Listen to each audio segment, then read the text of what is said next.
It's time to feel the rage. Welcome to Film Rage, where we talk movies. This week is a very special treat, as it is our first annual Krampus episode. My name is Bryce, and I'm part of the Film Rage crew, which also includes Jim. Hey, Hello, Jim. So with the introductions out of the way, let's rage on, and happy Krampus.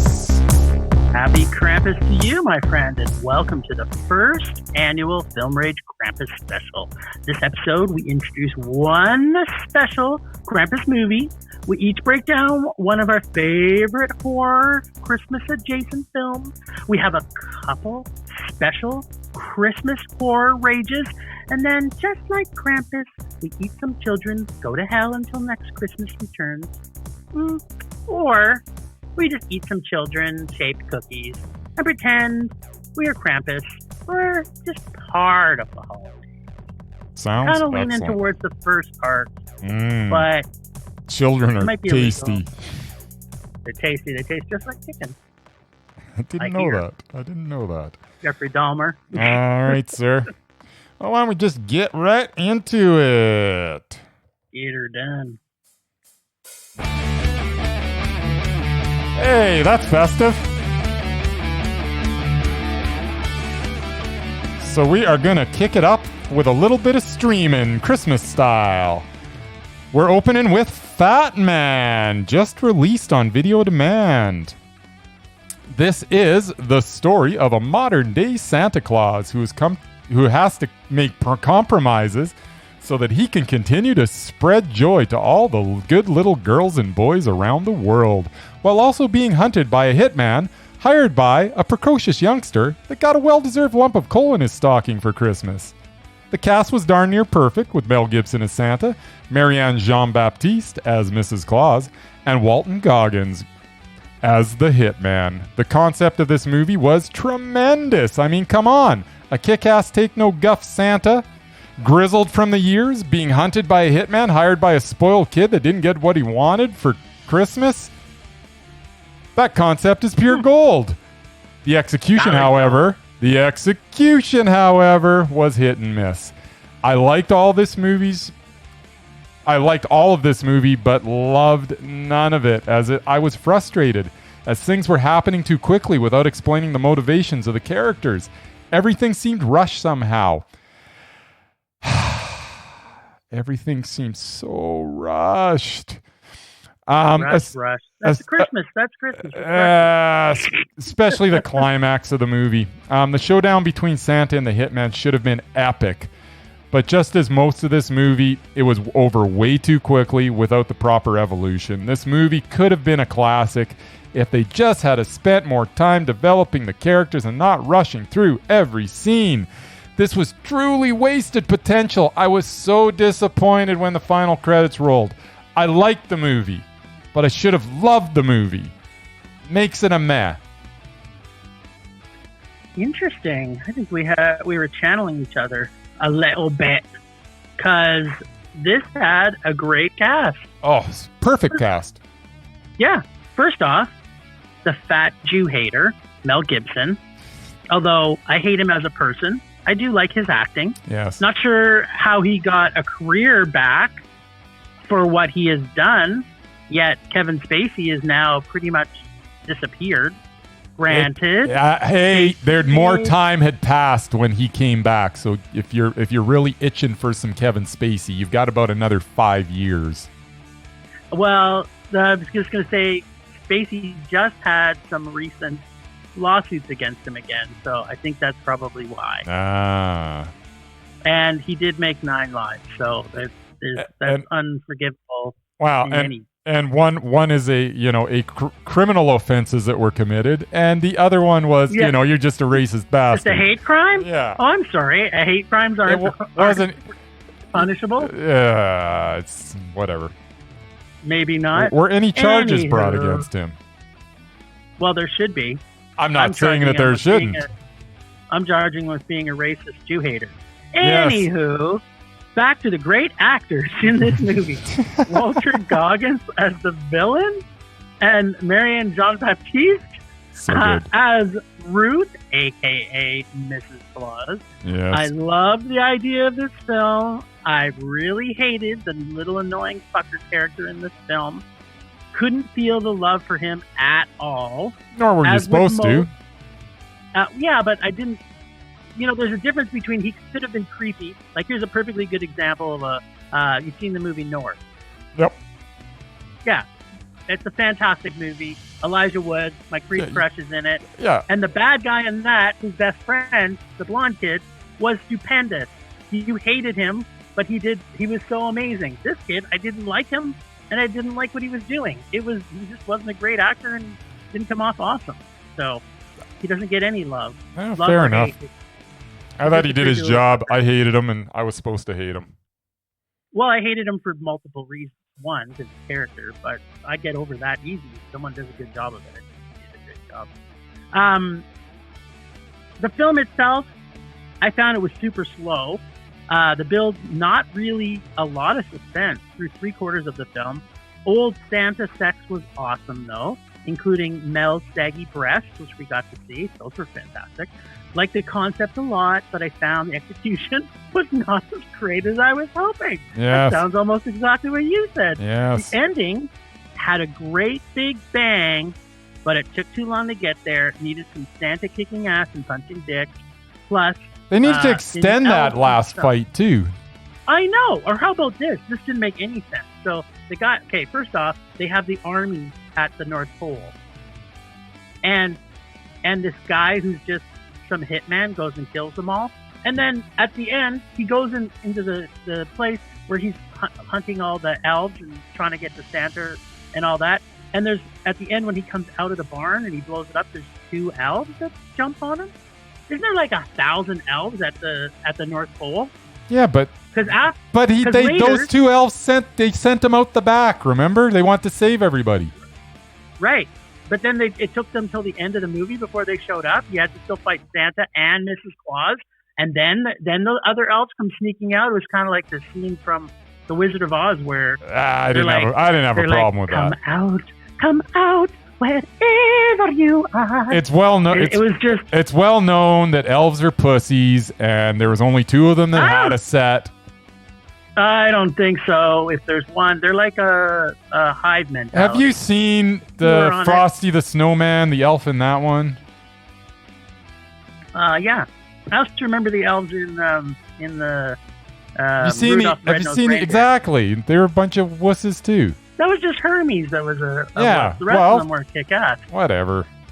So you think in the 2 that jumped him, all the rest, he's got 9,900 Hermes, and he's got 9,900 Gentis. I think the predominant thing is that most elves are pussies. It's just the way it is. No, they should have.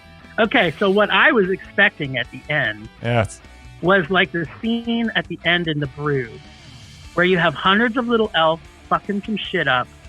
So, tisk tisk on this movie for not having that scene. Nah, I didn't need that scene. It needed a lot of things. It needed a lot of things. It didn't need that. It totally did. I was expecting it would be a lot more brutal fight.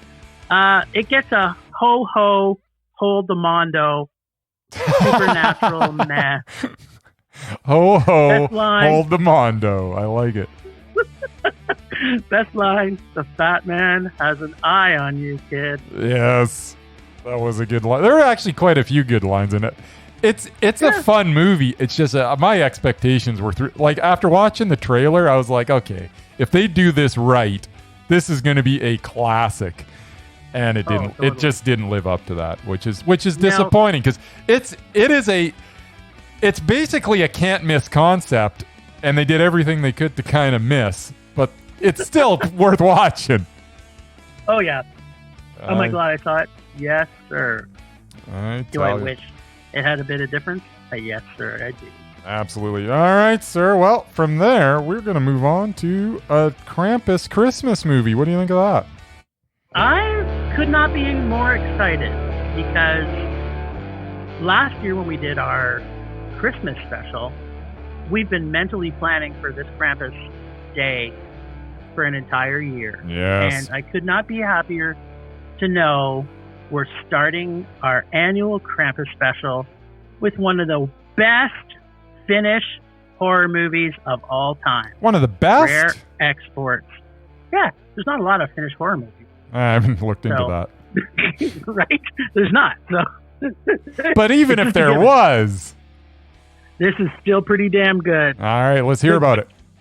Okay, so obviously it's a Finnish movie, but there was some co-production with Sweden too, and I think a couple other countries. So a few people got their little mitts into this, which I was kind of happy about. It's I'm gonna brutalize his name, but the director is Jalmari Jalander, and it was written by him as well, and it's based on the original idea by Halander brothers.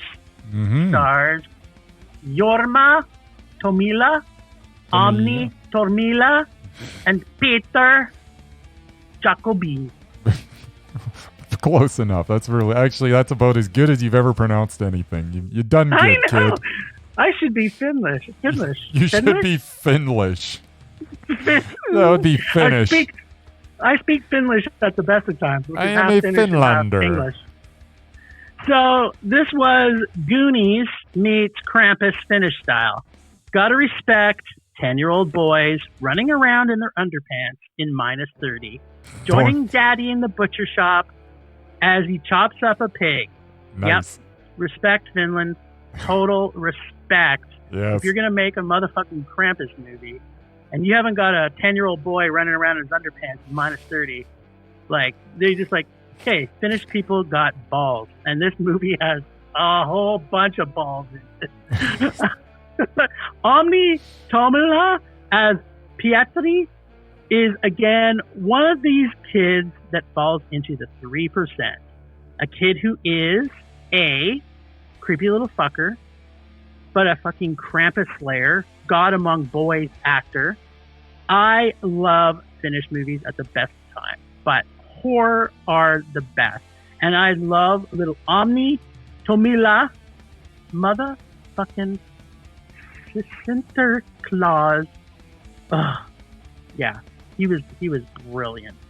The nude, dried up man version of him was freaking awesome. Also, his eyes, full dead eyes, so awesome. In Jurassic Park, when the herd of dinosaurs travels in the herd lock/pack formation. Remember that? I do. Park? I remember that. So I kind of had the same feeling when 200 naked old men, elves, did the exact same thing in the middle of the Finnish mountains.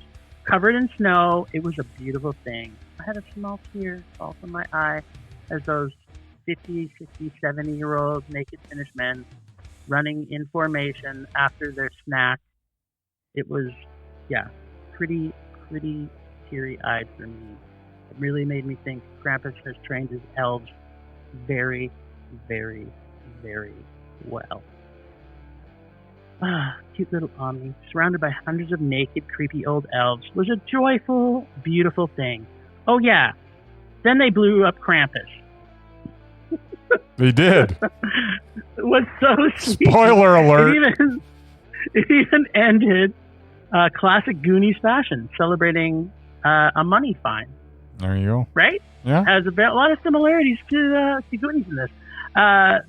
Well, then there was the brainwashing, which was also kind of fun. Gets the first present of the year, akin to the Polar Express. First ever Krampus episode in Mondo. All right. So, Rare Exports was a unique movie. It was really unique. It's about as unique a concept as you will ever come across. It's the sort of monster movie. It's sort of a monster movie with the monster, being Santa Claus, or more like Santa Clauses. I guess the logical thing to do if you're a reindeer rancher and your ranch has been obliterated is to ranch Santas instead. Hell yeah. The movie has a slow build with plenty of atmosphere. It is well developed with its characters, and you can sympathize with all of them. The actors are great. The special effects look good. Really, there are no missteps here. I was bouncing back and forth whether this was meh or mondo, but as I talk about the good in it, the fact that there's really no bad, I guess this can't be anything but mondo. Oh, it's a super mondo. Like it's so messed up and different. Like for the uniqueness alone of this film, it's just, I make comparisons to Jurassic Park and the Goonies, but this is all original. This is a finished masterpiece. This stands at the top of the Krampus Christmas tree with rare exports as the angel. Yep.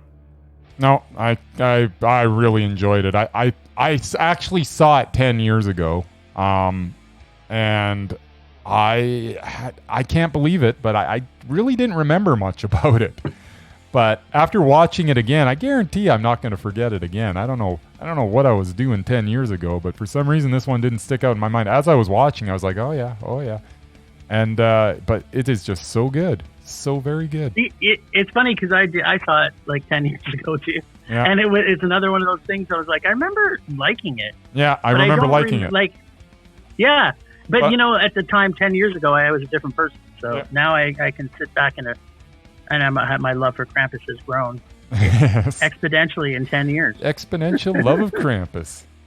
That is right. And I can't wait to see what we do next year. Well, I can't wait. Now hit the pinnacle. If 10 years is grown into this type of love for Krampus, what's going to happen in another 10 years? It's going to be all Krampus all the time. What is going? We won't even celebrate Christmas. We'll just celebrate Krampus. We'll just watch Krampus movies all year round. Our perfectly podcast fine will with no that. longer be Film Rage. It'll be Krampus Rage. Yeah, or just film Krampus. Or just Krampus. Yeah, even better. All right. From Krampus, we are going to move on to one of my favorite Christmas horror movies. Yeah, we kind of said let's bring some joy into these poor souls. So each of us picked a movie, and it's not necessarily our very, very favorite, but it's just one that we enjoy, and we'll be probably doing this every year. So we're going to start out this year with my pick, which is Better Watch Out from 2016. You can see this on Prime currently. In fact, you can see it on a bunch of streaming platforms. It's not just Prime. I think it might even be on Tubi, I think it's on Tubi as well. And yeah, it's all over the place. It's easy to find. Better Watch Out is the story of a home invasion on a quiet suburban street at Christmas time. Or is it? This is one of those movies that you will either really enjoy the ride with its twists and turns, or you will just refuse to even get into the car. If you do, however, get in, keep in mind this is a dark tale with unlikable characters, and I mean pretty much everyone in this is unlikable. It was a movie that I really wasn't rooting for anyone in it. I was just enjoying the horrible situations, the inventive concept, and the tragedy of it all. I liked the setup. I liked the paint can to the face. I liked the attention to detail. There were so many times that I was thinking the same thing as the characters in the film were thinking.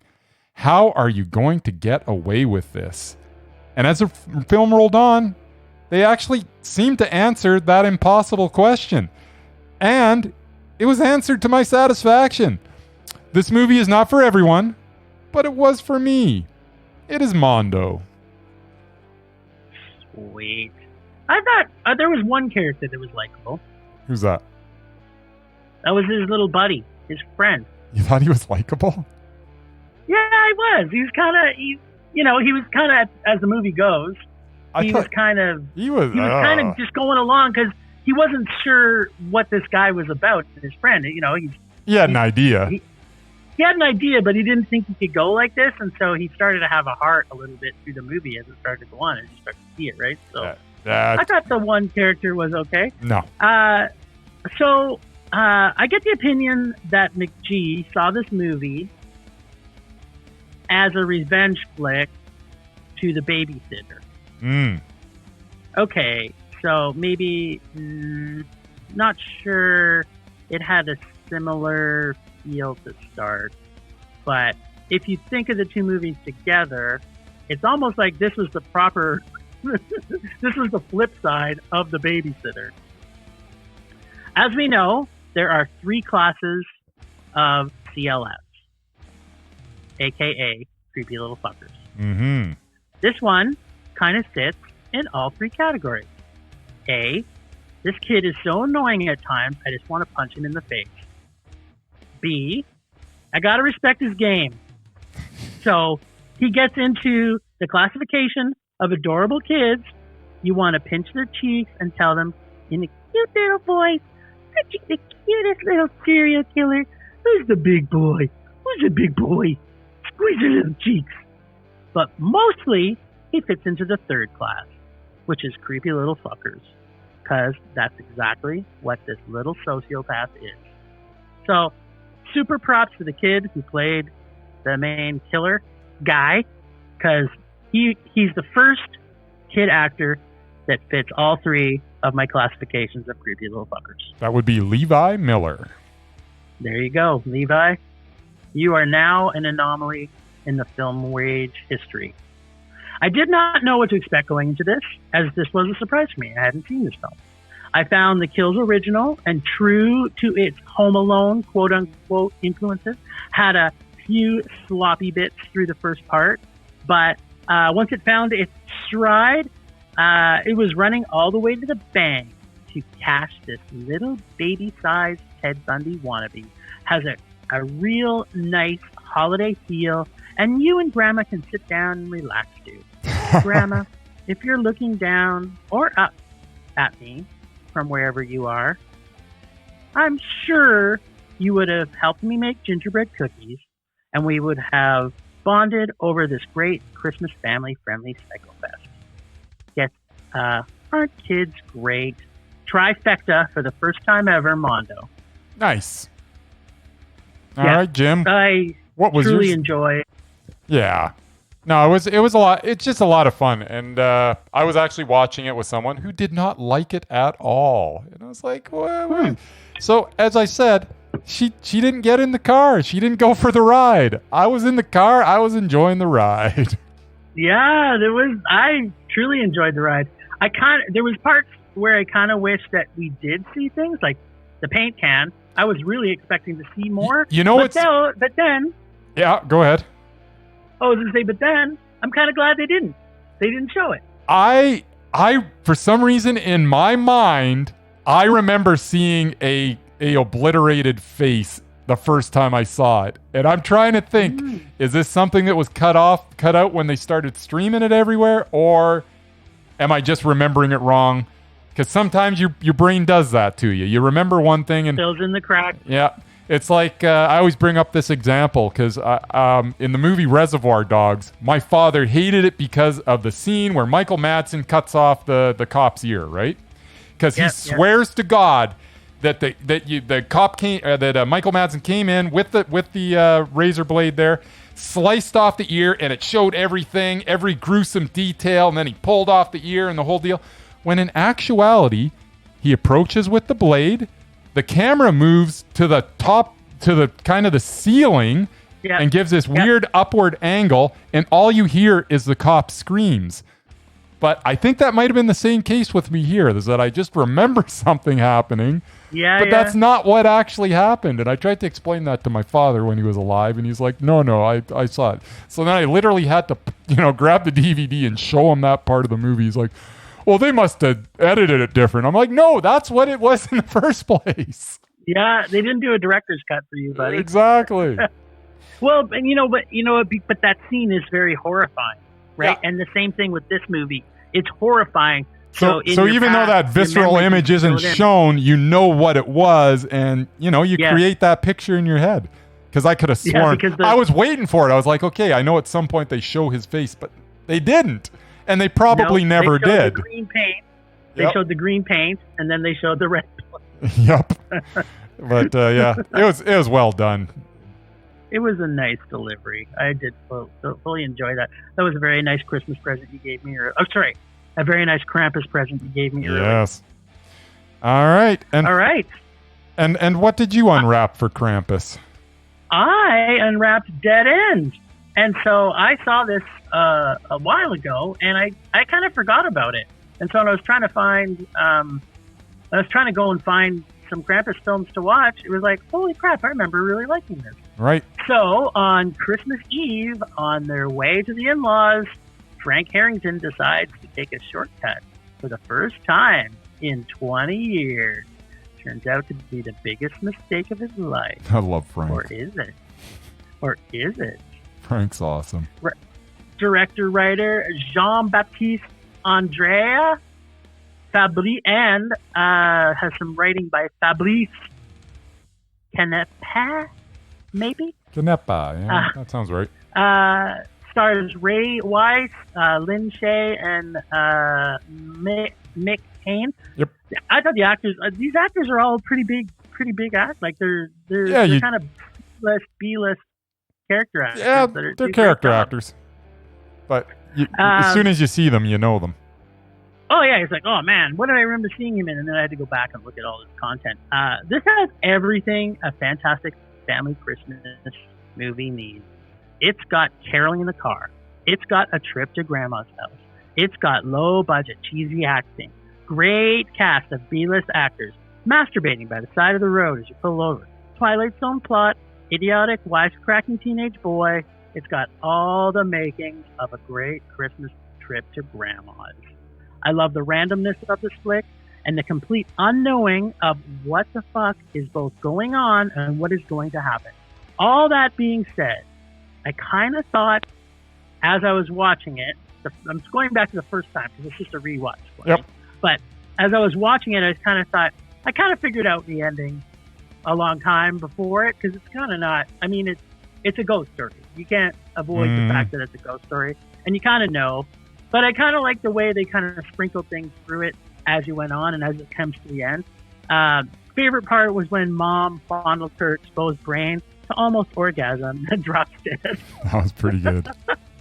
Lynn Shay should have got an Oscar for that. I think so, right? Super random, super fun times. Yes, super Christmas present, Mondo. Wow. Oh, wait, I have a favorite line. Go ahead. About a Merry fucking Christmas. Indeed. It's funny that you brought up the Twilight Zone because I love the Twilight Zone, and this was basically an extended version of a Twilight Zone episode. Yes, it is. It is a movie that is effective in its ability to manufacture tension as the situation becomes more dire, as well as its ability to focus on the tension within the family dynamic. Oh, and it's also really quite funny. This is a 90-minute ride that is quite enjoyable, even though the destination is not quite as satisfying as the journey. This could have been Mondo with a better ending, but it was still a very worthwhile meh. I didn't hate the ending as much as you. I still kind of liked it. I mean, it was, you knew it was happening. You knew it was coming. If you didn't know by then you're crazy. But what I did like is the fact they got into the hearse at the end. That was. I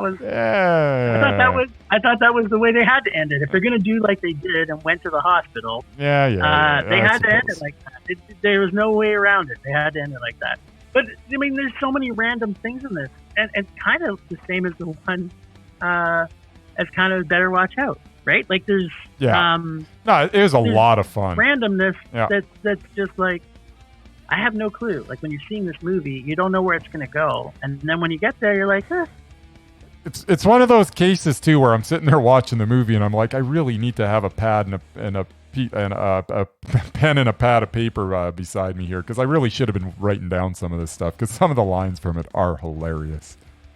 The dialogue's fantastic. Yeah. Yeah, the kid, and then even just when they're in the car, some of the things that they say. Yeah. No, this was, as I say, a lot of fun. Wish the ending was better, but still worth watching. It was. Yes. All right, sir. Well, from there, let's go to some of what we were thinking. By the way, had you seen your selection for this worst Christmas horror films ever before nominating it? Oh yes, 100%. You had seen it? Okay, well, I hadn't seen mine. I was kind of going off of what other people said, which you never should do. But my nomination for one of the worst Christmas horror films ever was Santa's Sleigh from 2005. Oh, see, I was glad that you brought this one forward because I hated Sleigh. Oh, really? See, I did not. But let's. I'll tell you exactly what I thought. So apparently Santa is a demon who has lost a bet to an angel, and because of that was forced to spread joy by giving toys to all the little brats around the world. But through events, the true nature of Santa gets unleashed, and Santa returns to his evil ways. The opening scene is really quite entertaining, as it sees James Caan, Fran Drescher, and Chris Kattan meeting their untimely demise at the hands of Santa Claus. We also get a Dave Thomas appearance, and I must admit, Bill Goldberg as Santa was adequate. The scene in the strip club where Santa wipes down the stripper pole with bleach before touching it and using it as a weapon was hilarious. There were actually quite a few times I was chuckling in this one. I must admit, I now have egg on my face, as this movie that I myself nominated as one of the worst Christmas horror movies without seeing it is actually not that bad. Just goes to show you that the only opinion that really matters is my own. I will never nominate anything else, again, as a potential rage without seeing it. My Christmas horror rage movie was a laugh out loud meh. Okay, well, at least it only made meh. So, first off, I have to say, FYI, Merman, this has Norwegian all through it. So, you totally missed out by not seeing this for your Norwegian Plus, heritage. It's got Bill Goldberg in it, and he's a big wrestling fan. Yeah, which also caused me to not like it. Okay, so let's begin. As an aside, by the way, before you get into it, Bill Goldberg actually met his wife on this set. She was one of the strippers. Maybe she was the one that he cleaned the pole after. I don't know. Maybe she was. I don't know. Maybe you'll have to send him a message. Find out if he answers. So, what the fuck? Fran Drescher, Chris Kattan, James Caan, and Dave Thomas? Yeah. This had the makings to be the best movie ever. Well, maybe. When Santa lit Fran Drescher's head on fire, that was the best part of the whole movie. But then, James Caan, Franny got ice. It kind of started rolling downhill like a giant snowball, picking up elves and everything in its path. I think this may be the scary movie Christmas horror film. What do you think, Bryce? I think you're being too hard on it. You don't think this had the makings of being scary movie material? No. Nah. Oh, I did. It was trying to be funny. Yeah, and at times it wasn't. Or maybe the Back to the Future of Christmas horror. What do you think about that, Bryce? Back to the Future of Christmas horror? I don't even get that one. Or how about the shitbag Christmas fest crappy horror movie of horror? Don't like that. Yeah, that's a little closer to what I feel. No. Not sure why the grandpa decided to not tell the supposed Necronomicon story. It's like there's so many things in this movie that isn't finished. Ugh. I did like almost all of the many kills in this movie. So it had a really high death count, and I liked all of the deaths. Death by candy cane, death by James Caan, lighting Fran on fire, death by Reed, death by lime knife, pickaxe, stripper pole, electrocution, burnt stripper, bison, reindeer, exploding presents, Medora, carol tossing, grandma getting run over by a reindeer. Every murder was very satisfying. Okay, so I loved all the killings, but nothing else. The entire rest of the movie was terrible. It was unwatchable. Other than the killings, I kind of want to go back and actually re-record this movie with just the killings, and then I might have actually thought it was a mess. But otherwise, dialogue, not funny. It was trying to be campy, but it just was not funny campy. It was just dumb campy. Story was convoluted and idiotic. The love story component was completely stupid. I'll And agree. everything outside of the murders, or should I say slays, were a giant Santa turd sandwich rage-filled present. Ah. No, Too hard on it. the murders were great. The movie was terrible. The murders were great, and I couldn't give it a rage or a meh because in between the murders, I was going, what is happening in this stupid story? It was all terrible. Sometimes you got to get through a little crap to get to the good stuff. It's fine. No, or you don't. Not gonna happen. All right. Fair enough. No. It's No. poopy. Just like a giant turd sandwich. Mm. And not in a good way. I see.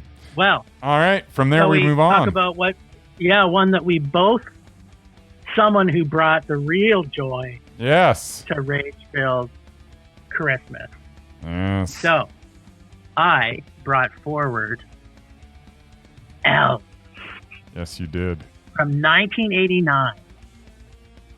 A young woman discovers that she is the focus of an evil Nazi experiment involving selective breeding and summoning elves, an attempt to create a race of supermen. And I don't even want to talk about who directed, wrote, or acted in this movie. So, slapping your grandchild silly, and then stealing your daughter's life savings, then killing her cat is now proper child rearing and proper parent punishing strategies? Huh? This is where I went wrong with my kids, I guess, because I didn't do any of those things. A, didn't kill my kid's cat for no apparent reason. It was odd. And then there's one of my favorite things that bad horror movies do is they create elf vision. So you're getting to see the point of view of the elf, which is like not suspenseful in the least. Kid gets almost killed by a fucking little midget troll. His words, not mine. And then they just leave him in his room alone. Like it's like they didn't put any thought around any of this. No. So yeah, he may be a liar, but they're not. I mean, there was a something event that happened. Like there's every single scene just went from one scene to another that made no sense. By the way, the kid falls into the creepy little fucker I want to punch in the face because he is so annoying through the entire movie. Just a question, but what exactly was the elf stabbing on Santa when he did the Santa stabbing? It made no sense. And Dan Haggerty? Wow. How did Dan Haggerty ever get a job after somebody saw that he was in this movie? And what the fuck was he doing in this movie? Who is he? And why do we care? Like, they put his whole character in there and he made nothing to the story. Dan Haggerty, that was the bearded gentleman, was it? Yeah. That's what was his name? Grizzly Adams or whatever. Well, right? actually, he was the only thing that intrigued me in the whole thing because he kind of looks like Haley Joel Osment these days, and I was just sitting there looking at him. I was like, maybe hey, it's he Haley looks Joel like Osment's Haley father? Joel Osment. Yeah, well, maybe it is. I think if Haley Joel Osment grew his hair a little bit longer, got his beard a little scruffier, because he does wear a beard most of the time these days, grew it out a little bit, I think he'd look like this dude. I was just like, I wonder if Dan Haggerty is like Haley Joel Osment's father, because I think the age difference, that might be pretty close. Maybe. Yeah. Maybe. That's the only thing that I found entertaining out all that. So every time he was on the screen, I was like, wow, it's Haley Joel Osment again. Haley Joel Osment's grandfather. The whole ending, so I would talk about how stupid the whole Nazi thing was, but it made no sense, and how everything was connected yet not connected at all. Things like they go to a warehouse the girls go there to party because it's a warehouse. Yeah, there was but it's not a warehouse. It's kind of like it was like a mall, but it's not a mall. It's like I wasn't sure what they were trying to pretend that it was, so I couldn't understand any of that. The whole ending is so random and stupid. They go to the department store supposedly, run around and, do stuff with people. Okay, apparently anything about anything is anything. I love how Dan Haggerty goes to check on one of the dead girls and touches her butt. Like, I don't even know what that part was. He's just like, I'm just going to touch her butt. Yeah. And it's like, okay, for what reason? And the elf sucking dead girl's hand? Kind of kinky. Yeah. Right? The best thing about this film, though, by far, was at the very end, was the sex scene with the girl and the elf. I didn't even know they were having sex. I kind of like the... It was like... Yeah. Right? Like, it was like, that was elf sex? I guess it was. I don't know what was going on. I was very confused throughout. So this gets a rage, what the fuck rage. Yeah, as I say, other than the fact that it had a Haley Joel Osment lookalike in it, and other than that, it's just hard to watch. I've never been so tempted to just fast forward through stuff in my life as watching this movie, but I sat there and I watched every minute of it, and you're very welcome. Yeah, I mean there was, I don't know, I guess the scene where the elf like electrocutes the mom in the bathtub, that was sort of entertaining. That was a little satisfying. That was, yeah. But I love the elf though. Like the elf was like well, the elf was funny because it was plus its expression never changed. It was like they made a static model of this elf, this creature, and they're like, well, make sure that its face doesn't move at all. Yep. Because it was just this clay. I don't know. Scary. Yeah. It'll be so scary. It's almost as if they like just stopped halfway and they're like, okay, that's good enough. I think it was like another one of those cases. It was a one take movie. Yeah. It's like, yeah, that's okay. Wait a minute, it doesn't make sense why that happened. No, it'll be good. Move on to the next scene. Yeah. We'll fix it in editing. So there was 2 favorite lines in this. Yep. You've got great big tits, and I'm going to tell everyone I saw them. Yeah, that was early on. Yeah, and it's like, okay, that made no apparent sense. It was weird. Sense. Like, why would a little brother say that? I know. Like, who's he going to tell this to? Like, what? When people say, hey, buddy, Bryce, hey, buddy, I'll go to school next day. Guess what? I saw my sister's breasts, and they were big. And you're like, okay, that's creepy, dude. Like, exactly. Why are you spying on your sister? What? And if you do spy on your sister, why are you telling me? Yeah, exactly. Because, wait, here's the line. You've got big tits, and I'm going to tell everyone I saw them. Yeah. I don't know if it's because she has the big tits that I don't know. And it wasn't going to tell everybody. It wasn't even funny. It was just. It was like, what did he just say? That's his sister. Exactly, which just made it that much more gross. Or the even worse line, which was, when there's no more room in hell, the elves will walk the earth. This offends me harshly to soil the great dialogue of George Romero with this awful, awful movie. How dare them try to steal a line from the great and powerful Romero. Yes, that should be a punishable offense for sure. Yeah, well, it got a super rage from both. It did get that. So I guess they got their comeuppance. They certainly did. Yuck. All right. Well, sir, we kind of flew through this episode, my friend. Yeah, is there anything else you want to rage about? I'm all raged out because, man, there was a lot in this episode. There was enough to get me pleased in a not a creepy brotherly looking at my sister's naked breasts type of way, but still nonetheless I was filled with rage, which always makes me happy. There you go. All right. So from there, let's move on to this. Little filler. 'cause I am in the wrong screen. Bum, bum, bum, bum, Yeah, bum, we're going to bum. have, while we're waiting for you, let's just talk about our fantastic sponsor and how there's some great movies that are playing at Canyon Meadows Cinemas right now There before they close is. down. Yes, yeah. If you're living here in Calgary or in anywhere in Alberta, hey, if you're in Edmonton, come on down and go to Canyon Meadows Cinemas. But yeah, we're basically as of this Saturday, Saturday night, we will be closing down basically for 4 weeks. So that is the last day, as far as I know, that Canyon Meadows will be open.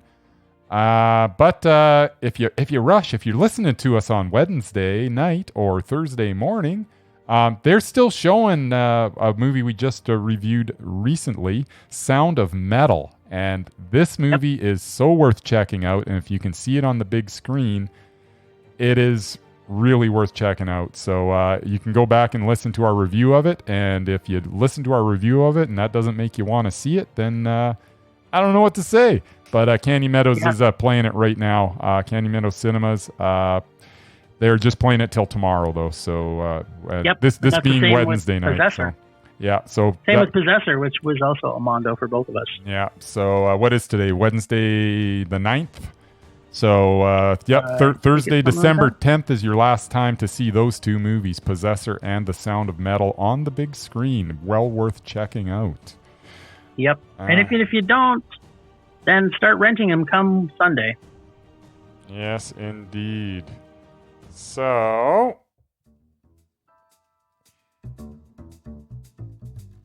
Canyon Meadows Cinemas, your one-stop entertainment and movie theater experience. Great food, private theater rentals, movies, video games, special events, Christmas parties, and podcasting special events. CMC meets and exceeds all the Health Canada requirements for a safe and healthy physical distancing experience. Call CMC at 403-670-5444 to book a safe and socially distanced seating event, or go online at canyonmeadowscinemas.ca.